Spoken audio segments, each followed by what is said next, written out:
دنیا میں بے چینی و اضطراب کی وجہ کیا ہے؟ اللہ تعالیٰ کی طرف سے دیے گئے فطری قوانین کی انسانوں کی جانب سے خلاف ورزیاں اصل وجہ اضطراب و بے چینی ہے۔ دنیا میں طاقتور کمزور پر ظلم کر رہا ہے، دولت مند غریبوں پر ظلم کر رہے ہیں، حکمراں عوام پر ظلم کر رہے ہیں۔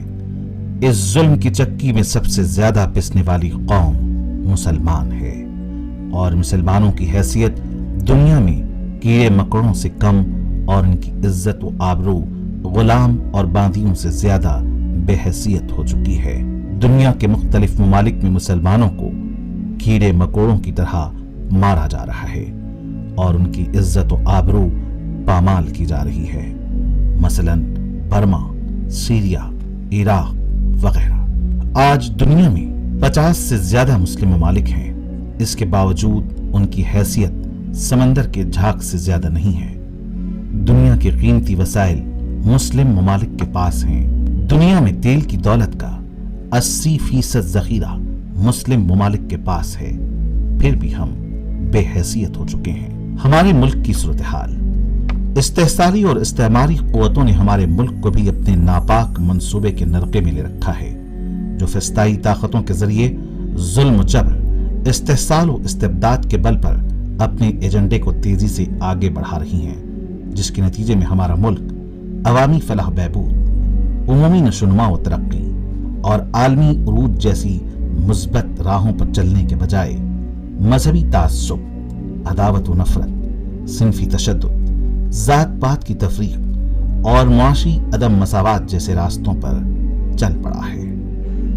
ملک کے عوام کی صورتحال، عوام غربت و افلاس، بے روزگاری، آلودگی، ناقص انفراسٹرکچر، بود و باش کے بے شمار مسائل سے بدحال ہیں، اور اپنی اس گری ہوئی حالت کا نہ انہیں شعور ہے اور نہ اس کے خلاف آواز اٹھانے کی طاقت ہے۔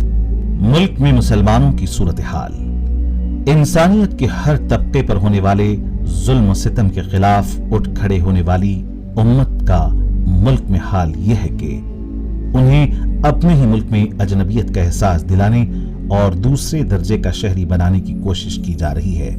مسلمانوں کو الجھایا جا رہا ہے، فسادات میں، الزامات میں، مقدمات میں، شریعت پر حملے کے ذریعے، حقوق و فرائض سے محرومی کے ذریعے، تاکہ دوسروں کی نجات تو دور اپنی شناخت کے لیے پریشان رہیں۔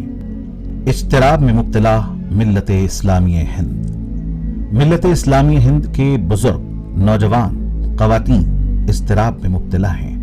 ملک میں مسلمانوں پر عرص حیات تنگ کرنے کی جو طویل کوششیں ہو رہی تھیں، وہ اب اپنے عروج پر ہیں۔ اس وجہ سے ملت اسلامی ہند میں اضطراب بڑھ گیا ہے۔ ہمارے بزرگوں کو فکر ہے کہ ہماری آنے والی نسلوں کا کیا ہوگا۔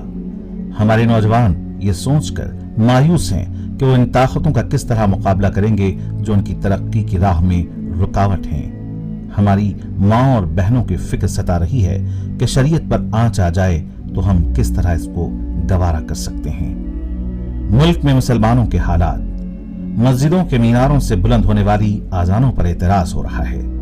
گھر واپسی کے ڈرامے کے ذریعے غریب مسلمانوں کو ارتداد پر اکسایا جا رہا ہے۔ یکساں سول کوڈ کا شوشہ چھوڑ کر شریعت کو نشانہ بنایا جا رہا ہے۔ گو رکشا کے نام پر ہجومی تشدد، موب لنچنگ کے ذریعے مسلمانوں میں ڈر و خوف پیدا کرنے کی کوشش کی جا رہی ہے، اور اب قربانی جیسی عظیم عبادت بھی کھٹکنے لگی ہے۔ الغرض مختلف عنوانوں اور بہانوں سے مسلمانوں کو دوسرے درجے کا شہری بنانے کی کوشش کی جا رہی ہے، اور فکری و عملی طور پر مسلمانوں کو پسپاہ کرنے کی منظم کوششیں ہو رہی ہیں۔ حالات کو بدلنے کی کوششوں کی ضرورت ہے۔ اگر ہم خاموش رہیں تو یہ اس ملک اور یہاں کے عوام کے ساتھ بدترین بدخواہی ہوگی۔ اس ملک کی عظیم اقلیت اور پسماندہ طبقات کو دبانے، کچلنے اور حقوق سے محروم کرنے کے نتیجے میں پیدا ہونے والا اضطراب لاوا بن کر پھٹ پڑے تو اس کے اثرات سے بچنا سب کے لیے مشکل ہو جائے گا۔ ہمیں برادران وطن، ملک کے باشندوں کو بتانے کی ضرورت ہے کہ ان کی اپنی اور اس ملک کی خیر خواہی کا راستہ کون سا ہے۔ ان کے مسائل کا حل ظالم طاقتوں کے پاس نہیں بلکہ انہیں پیدا کرنے والے رب حقیقی کے پاس ہے۔